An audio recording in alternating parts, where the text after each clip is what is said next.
ये तो सभी जानते हैं कि लंका का राजा रावण सीता का हरण करके लंका नगरी ले गया था और आखिरकार बुराई पर अच्छाई की जीत हो जाती है।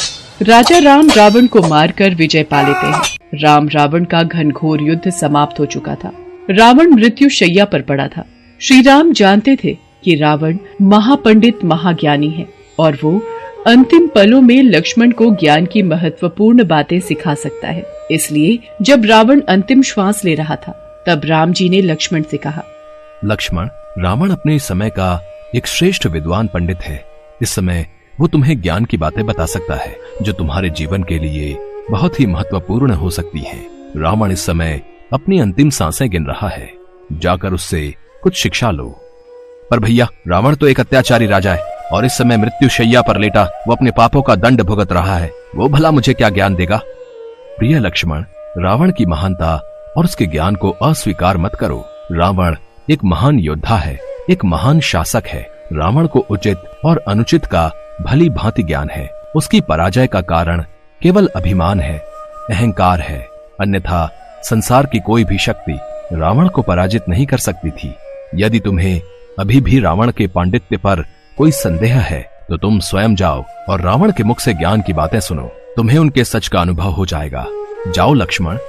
अपने भाई श्री राम जी से आज्ञा लेकर लक्ष्मण रावण से ज्ञान प्राप्त करने के लिए जाते हैं और रावण के सिर के पास खड़े हो जाते हैं। मेरे भ्राता ने मुझे आपके पास युद्ध नीति और राजनीति का महत्वपूर्ण ज्ञान लेने के लिए भेजा है। जाओ, गुरु से व्यवहार कैसे करते हैं पहले ये सीख कर आओ। रावण के मुख से ये शब्द सुनकर लक्ष्मण राम जी के पास वापस लौट आते हैं और उनसे कहते हैं, भैया, वो रावण तो बहुत ही अहंकारी है। मैं उससे ज्ञान प्राप्त करने गया परंतु उसने मुझे कोई ज्ञान नहीं दिया।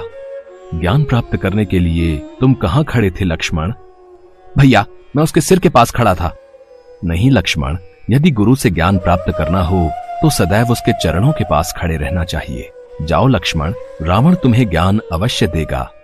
भैया राम की बात को मानकर लक्ष्मण रावण के पास दोबारा जाते हैं और उनके चरणों में झुककर प्रणाम करते हैं।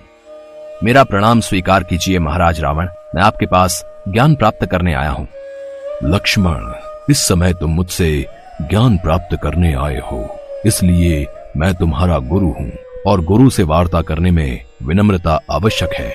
यही अनुशासन है और इसका तुम्हें ज्ञान होना चाहिए। लक्ष्मण, पहली नीति कहती है, जब भी कोई संकल्प लो उसे तुरंत पूरा कर दो। शुभ कार्य में देरी नहीं करनी चाहिए और अशुभ को जितना हो सके टाल दो। मैंने संकल्प लिया था, चंद्रमा को पूरा निचोड़कर उसका अमृत निकाल दूंगा, अपने राक्षसों को पिला दूंगा, लंका से एक सीढ़ी स्वर्ग तक लगाऊंगा। राक्षस जब चाहे स्वर्ग जा सकते हैं, जब चाहे स्वर्ग से आ सकते हैं, परंतु विधि को यह स्वीकार नहीं था और मेरा संकल्प वैसे का वैसा ही रह गया। दूसरी नीति कहती है, लक्ष्मण, अपने शत्रु को कभी छोटा मत समझो। शत्रु और रोग, इन्हें कभी भी छोटा नहीं समझना चाहिए। छोटे से छोटे फोड़े भी नासूर बन सकते हैं। छोटे से छोटा शत्रु भी सर्वनाश कर सकता है। तीसरी युद्ध नीति कहती है कि शत्रु पर कभी भी अपना भेद प्रकट नहीं होने देना चाहिए। भेद प्रकट करने वाला भले ही अपना भ्राता क्यों ना हो, उसे क्षमा नहीं करना चाहिए। यदि आज मैं विभीषण को अपनी मृत्यु का राज न बताता तो आज मैं जीवित होता। हर युद्ध की अपनी नीति होती है, इसे काल और परिस्थितियों के अनुसार परिवर्तित करते रहना चाहिए और समय समय पर उसकी समीक्षा भी करते रहना चाहिए। लक्ष्मण, युद्ध संहारक होता है, विनाशक होता है। युद्ध में केवल खोया ही जाता है, पाया कुछ नहीं जाता। जो व्यक्ति अपने आप को संसार से बड़ा मानता है उसकी दशा मुझ जैसी होती है। लक्ष्मण, राजनीति सदैव प्रजा के हित के लिए करनी चाहिए, जिससे राष्ट्र का उद्धार हो। ज्ञानी भी अहंकार के अधीन होकर सत्य मार्ग से भटक जाते हैं। लक्ष्मण, अहंकार अंधकार का प्रतीक है। अहंकार मनुष्य को विनाश की ओर ले जाता है। इसके पश्चात रावण ने 3 बार राम राम राम बोला और परलोक सिधार गया।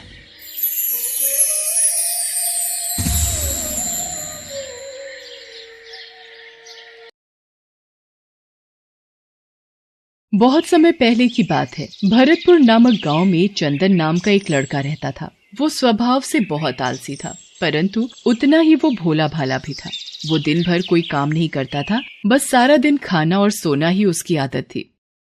उसके परिवार के सदस्य भी उसे जब काम करने के लिए कहते तो वो बहाना बनाता। ऐसे ही एक दिन, अरे चंदन, जब देखो तब सोया रहता है, आलस छोड़ और जाकर कोई काम कर। तेरा भाई लाखन सही कह रहा है चंदन, तुझे कोई काम ढूंढना चाहिए। कब तक तेरा भाई अकेले मेहनत करता रहेगा? आप सबके ताने सुन सुनकर तो मैं तंग आ गया हूँ। कोई तो स्थान होगा जहाँ मुझे बिना कोई काम किए भोजन मिलता रहे। अब मैं कुछ दिनों के लिए गांव से बाहर घूमने जा रहा हूँ। इतना कहकर चंदन घर से निकल पड़ा। यूं ही भटकते हुए वो एक आश्रम में पहुंचा। वहां उसने देखा कि आश्रम में एक गुरुजी हैं और उनके साथ उनके शिष्य, जो बस मंदिर की पूजा करते हैं और कोई काम नहीं करते। उसने मन में सोचा, यहाँ तो कोई काम धाम नहीं, बस पूजा ही तो करनी है। अगर मैं यहाँ रहने की व्यवस्था कर लूँ तो मेरे लिए बहुत बढ़िया बात हो जाएगी। एक बार पूछ लेता हूँ। प्रणाम गुरुजी, मैं दूर गांव से आया हूँ। अगर आपको कोई परेशानी न हो तो क्या मैं यहाँ कुछ दिन आपके आश्रम में रह सकता हूँ? हाँ हाँ, क्यों नहीं, तुम इस आश्रम में अवश्य रुक सकते हो। लेकिन गुरुजी, मैं कोई काम नहीं कर सकता हूँ। पता नहीं काम करने के नाम पर मुझे आलस घेर लेता है। तो यहाँ कोई काम नहीं करना है, बस पूजा करनी होगी। ठीक है गुरुजी, वो तो मैं कर लूंगा। उस दिन से चंदन गुरुजी के आश्रम में रहने लगा। न कोई काम न कोई धाम, और समय पर खाने को भोजन भी प्राप्त हो जाता था।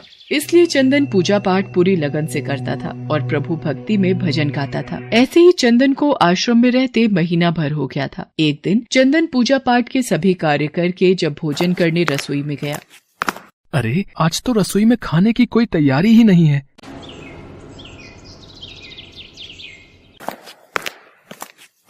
गुरुजी, आज खाना नहीं बनेगा क्या? चंदन, आज एकादशी है। आज आश्रम में सबका उपवास है और आज तुम भी उपवास रखो। आज भोजन नहीं बनेगा।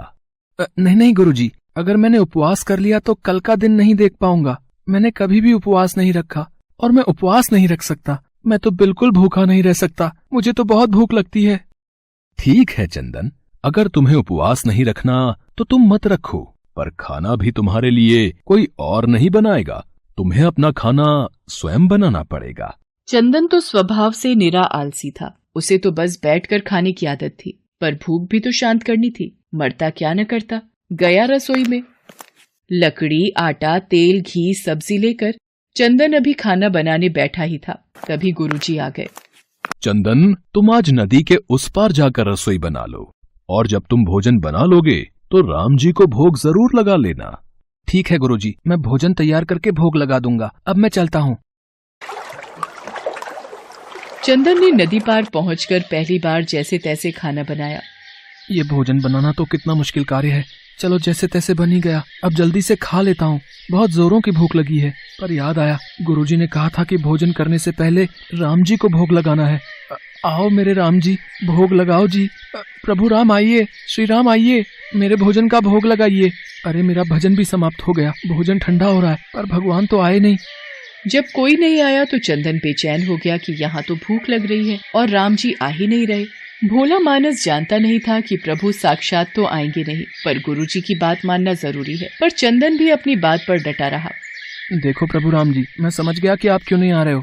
मैंने रूखा सूखा बनाया है और आपको तरमाल खाने की आदत है। आप इसीलिए नहीं आ रहे ना? तो सुनो प्रभु, आज आश्रम में भी कुछ नहीं बनाया। सबका एकादशी का व्रत है, खाना हो तो ये भोग ही खा लो।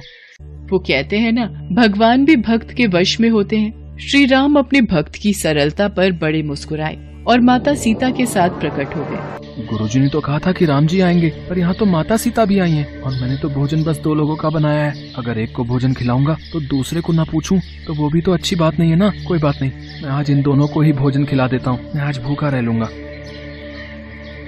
प्रभु, आपके इस भक्त ने तो भोजन बहुत ही स्वादिष्ट बनाया है।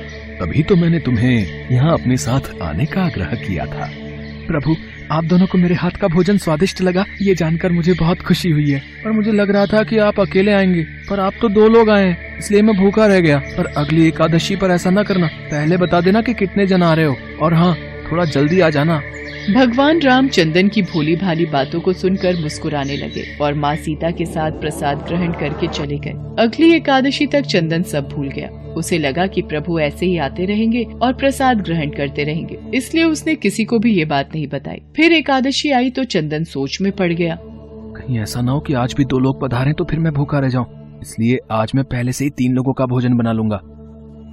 गुरुजी, मैं नदी पार रसोई बनाने जा रहा हूँ, पर आज थोड़ा ज्यादा अनाज लगेगा, भोजन पर 2 लोग आते हैं। लगता है तू भूख के मारे बावला हो रहा है। ठीक है, ले जा और अनाज ले जा। अब की बार चंदन ने 3 लोगों का खाना बनाया। फिर राम जी को पुकारा, प्रभु राम आइए, सीताराम आइए, मेरे भोजन का भोग लगाइए। भगवान की महिमा भी निराली है।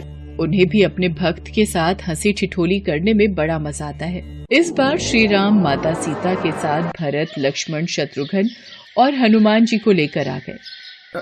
अरे ये क्या, 1 का भोजन बनाया तो 2 आए, आज 2 का भोजन बनाया तो पूरा खानदान आ गया। लगता है आज भी भूखा ही रहना पड़ेगा। चंदन ने सबको भोजन खिलाया और बैठे बैठे देखता रहा। अनजाने ही उसकी आज भी एकादशी हो गई। फिर अगली एकादशी पर चंदन ने गुरुजी से कहा, गुरुजी, ये आपके प्रभु राम जी अकेले क्यों नहीं आते? हर बार कितने सारे लोग ले आते हैं, इस बार अनाज ज्यादा देना। ये चंदन हर बार मेरे से अनाज बढ़ा कर ले जाता है, कहीं ये अनाज को बाजार में बेचता तो नहीं है। मुझे इसके पीछे जाकर देखना पड़ेगा। ठीक है चंदन, भंडार में से जितना अनाज चाहिए ले लो। चंदन जब अनाज लेकर नदी पार चला गया तो गुरुजी भी छुपकर उसे देखने चल पड़े।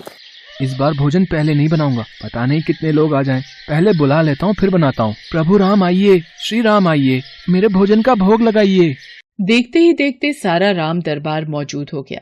राम जी मुस्कुराए। सीता माता भी गदगद हो गई चंदन के मासूम जवाब से।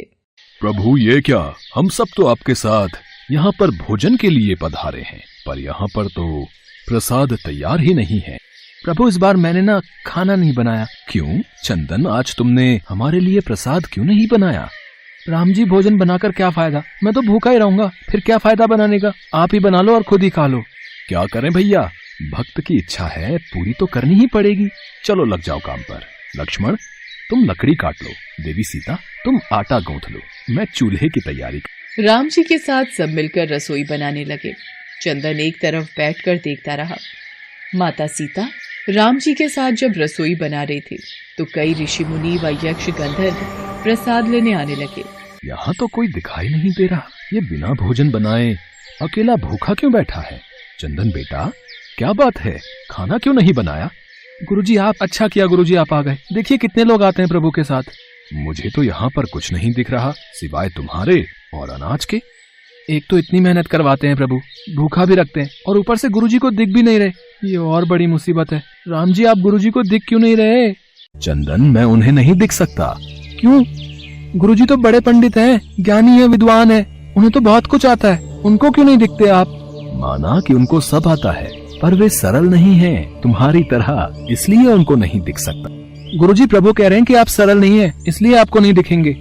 वाकई मैंने सब कुछ पाया, पर तुम्हारी तरह सरलता नहीं पा सका। और प्रभु तुम मन की सरलता से ही मिलते हैं। पर हे प्रभु श्री राम, मेरी आपसे विनती है कि मुझे अपने दर्शनों से कृतार्थ करें। प्रभु श्री राम प्रकट हो गए और गुरुजी को भी दर्शन दिए। इस तरह एक भक्त के कहने पर प्रभु ने रसोई बनाई। गुरुजी समझ चुके थे कि चंदन मन का बहुत ही भोला भाला है और भगवान तो अपने भक्तों के सच्चे प्रेम को लालायित रहते हैं। चंदन को भगवान के साक्षात दर्शन की बात सुनकर उसकी माता और भाई भी बहुत गर्वित होते हैं। चंदन अब घर लौट आया था। वो अपनी माँ और भाई के कामों में भी हाथ बटाने लगा था।